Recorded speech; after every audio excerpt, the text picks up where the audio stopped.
गरीब किसान की कहानी।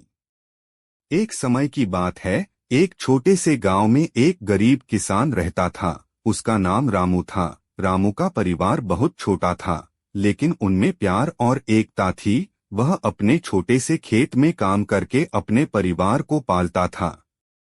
रामू का खेत छोटा और सूखा होता था, लेकिन वह हमेशा मेहनती रहता था। वह सुबह सुबह खेत में जाता और खेत की देखभाल करता था। उसका सपना था कि एक दिन उसका खेत हरा भरा हो जाए और उसका परिवार सुख शांति से जी सके।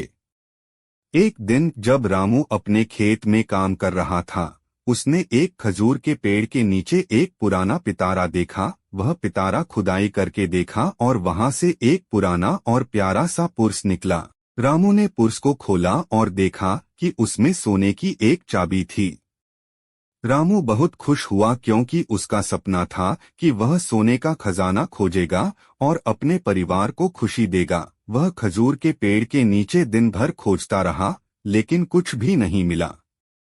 रात के समय जब वह थक कर गया और खजूर के पेड़ के पास बैठ गया, तभी एक सदुपद्रवी यात्री आया। यात्री ने रामू से पूछा, क्या तुम यहाँ कुछ खोज रहे हो? रामू ने अपनी कहानी बताई और बताया कि उसका सपना था कि वह सोने का खजाना खोजेगा। यात्री ने हंसते हुए कहा, रामू, सोने की चाबी तुम्हारे पास है। वो तुम्हारी मेहनत और ईमानदारी का परिणाम है।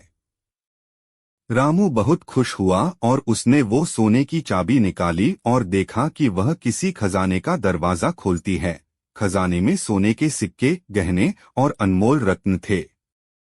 रामू ने खजाने का कुछ हिस्सा लिया और यात्री को बधाई दी। फिर वह अपने गांव लौटा और अपने परिवार को खुशी खुशी खजाने की खबर दी। उसका खेत अब हरा भरा हो गया और उनका जीवन खुशियों से भर गया।